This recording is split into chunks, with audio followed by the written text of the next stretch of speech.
تو جب مولا آئیں گے تو قاتلان امام حسین علیہ السلام سے بدلہ لیں گے. تو مجھے کہنے دیجئے جب مولا بدلہ لینے کے لیے آگے بڑھیں گے تو سب سے پہلے اس شخص سے بدلہ لیں گے جس نے بشیر علی اصغر کے گلے پر تیر مارا تھا. اس سے بدلہ لیں گے جس نے علی اکبر کے سینے پر نیزے کا پھل مارا تھا. اس سے بدلہ لیں گے جس نے قاسم زندہ قاسم کے اوپر گھوڑے دوڑائے تھے. اس سے بدلہ لیں گے جس نے اون محمد کو مارا تھا. اس سے بدلہ لیں گے جس نے کن خنجر سے حسین کا گلا کاٹا تھا. اس سے بدلہ لیں گے جس نے حسین کے سر کو نوک نیزہ پر بلند کیا تھا. ارے اس سے بدلہ لیں گے جس نے خیام حسینی میں آگ لگائی تھی. اس سے بدلہ لیں گے جس نے سر زینب سے چادر کو اتارا تھا. اس سے بدلہ لیں گے جس نے سکینہ کے رخساروں پر تماچے مارے تھے. اجرکم اللہ. آج محرم کی 7ویں تاریخ کی شب آ گئی اور یہ وہ شب ہے جب ہم یتیم حسن قاسم کا ماتم کرتے ہیں, عباس کے شاگرد کا ماتم کرتے ہیں, حسین کے بھتیجے کا ماتم کرتے ہیں. آج اس قاسم کا ماتم ہوگا جس کے لیے حسین نے کہا تھا کہ میرے لال جب بھیا کی یاد آتی ہے تو میں تمہیں دیکھتا ہوں.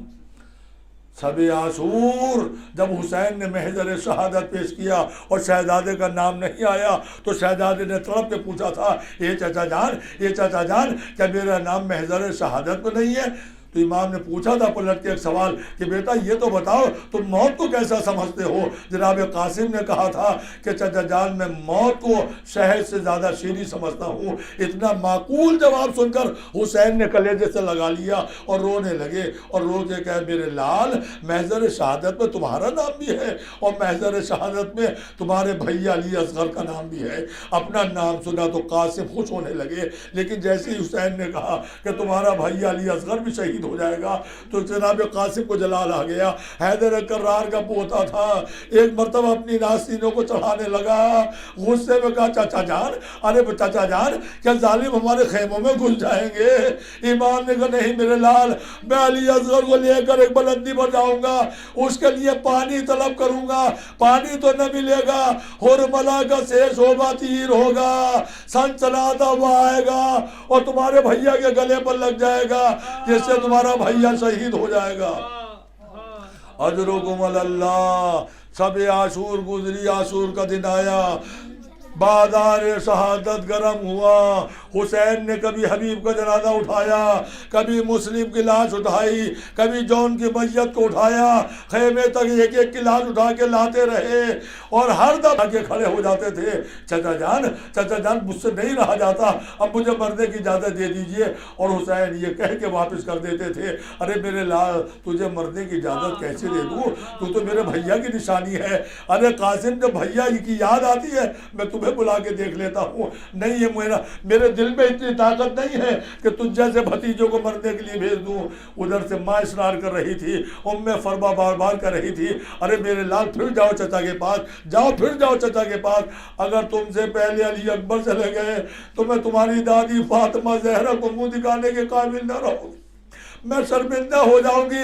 زیادہ جلدی سے جا کے اجازت لے لو. جب اجازت نہ ملی تو بچہ جناب قاسم خیمے کے کونے میں آ کے بیٹھ گئے, زاروں قطار رونا شروع کیا اپنی بے کسی کے اوپر.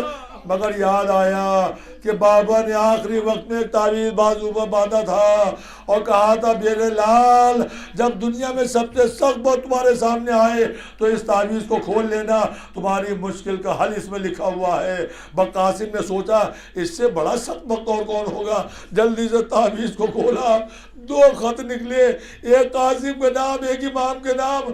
قاسم کو لکھا میرے لال جب میرا بھائی نرگائے آدم میں گھر جائے تو اپنی جان کو عزیز نہ کرنا, میری طرف سے حسین پر قربان کر دینا. حسین کو خط لکھا تھا, اے بھیا میں ہوتا تو جان کو قربان کرتا, میرے ہدیے کو رد نہ کیجیے, قاسم کو قبول کر لیجئے. قاسم نے دیکھا, رونا بند کیا, ہنستے ہوئے امام کی خدمت میں آئے. امام نے جلدی سے سینے سے لگا لیا, اے بیٹا تمہارے لبوں پر مسکراہٹ کیوں ہے؟ قاسم نے کوئی جواب نہ دیا, دونوں خطوں کو امام کے سامنے کر دیا. امام نے دونوں خطوں کو پڑھا, کلیجے سے لگا کے رونے لگے. روکے گا میرے لال تم بھیا کا خط لے کر آئے ہو یا اپنی موت کا پروانہ لے کر؟ یہ کہہ کہ حسین نے سینے سے لگایا، قاسم بھی روئے حسین بھی روئے۔ تاریخ یہ بتاتی ہے بھتیجے اور امام دونوں کا شاگر زمین کربلا پر گر گئے۔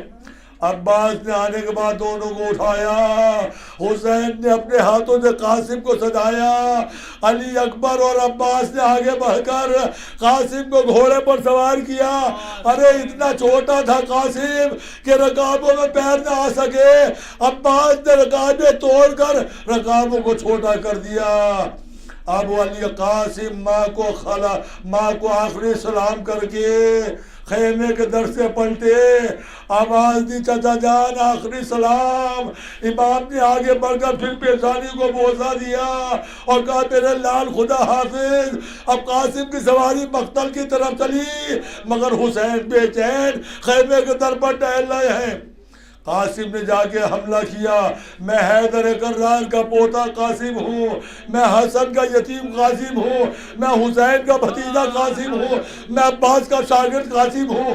یہ کہہ کے جو حملہ کیا تو کشتوں کے پشتے لگا دیے، نہ جانے کتنے لوگوں کو واصل جہنم کیا۔ تائی اے لوگوں میرے سپاہیوں آگے بڑھو، چاروں طرف سے گھیر لو، اس لیے کہ قاسم پر اتنا قابو نہیں پایا جا سکتا۔ یہ حیدر کرار کا پوتا ہے، یہ عباس جیسے بہادر کا شاگرد ہے۔ چاروں طرف سے فوجیں گھیرا، ارے کسی نے تلوار ماری، کسی نے نیزہ مارا، کسی نے پتھر مارا۔ قاسم زخموں سے چور ہو کر زمین کربلا کی طرف چلے، آواز دی یا امہ ادرکنی، اے چچا میری مدد کو آئیے۔ تاریخ کہتی ہے بڑے بے چین ہو کر حسین قاسم کے سرانے کی طرف دوڑے، مگر جب قاسم کے پاس آئے تو کیا دیکھا ایک ظالم تلوار لیے قاسم کا سر تن سے جدا کرنا چاہتا ہے۔ امام نے کہا رک جا میں بھی آ رہا ہوں۔ وہ ظالم نے مانا تو ایک مرتبہ حسین نے تلوار کو نکالا، اس ظالم پر حملہ کیا۔ اس نے اپنے ساتھیوں کو بلایا، ارے میرے ساتھیوں آؤ میں حسین کی عزت پر ہوں۔ تمام گھوڑے سوار دوڑے، ارے عزادارو ادھر کے گھوڑے ادھر ہوئے، ادھر کے گھوڑے ادھر ہوئے۔ قاسم کے جسم نازنین پر گھوڑے کی ٹاپ پڑنے لگی۔ جب گھوڑے کی ٹاپ پڑتی تھی قاسم کہتے تھے یا امہ یا امہ یا امہ، ارے چچا ہائے چچا ہائے چچا۔ حسین سرانے اس وقت پہنچے جب قاسم دنیا سے رخصت ہو چکے تھے۔ میرے لال تم نے مدد کو پکارا مگر میں تمہاری مدد نہ کر سکا۔ سیعلم الذین ظلموا ای منقلب ینقلبون الا لعنۃ اللہ علی القوم الظالمین رضا بقضائہ و تسلیما لامرہ الہی بحق زہرا الہی بحق زہرا الہی بحق زہرا۔ الہی 14 معصومین کا واسطہ ہماری اس مختصر سی ادا کو قبول فرما۔ پالنے والے ہمیں احکام دین سیکھنے اس پر عمل کرنے کی توفیق عنایت فرما۔ ہم میں جو غریب ہیں ان کی غربت کو دور فرما، جو پریشان حال ہیں ان کی پریشانی کو دور فرما، جو مریض ہیں انہیں صحت و شفا عنایت فرما۔ امام کا ظہور جلد از جلد فرما، ہمیں ان کے اعوان و انصار میں شامل فرما۔